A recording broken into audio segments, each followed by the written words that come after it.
Hi there, I'm going to show you how to replace the battery in this Volkswagen key fob.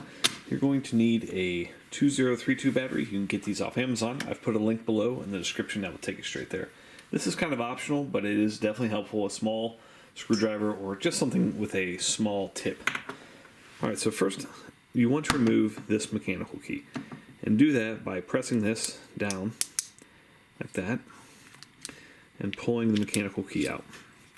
Now, this is the half that's going to be coming off. So what you want to do is take your mechanical key and insert it about that far and just pry down. So about like this, and then just kind of push it like this, and that'll pop that back half off. It's kind of tricky, so you just want to kind of do it like that.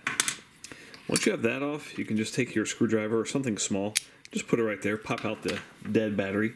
Your new battery goes in like this first, and then just make sure it's under those two clips. And then you just want to reverse this process, going back that way, and put your key back in.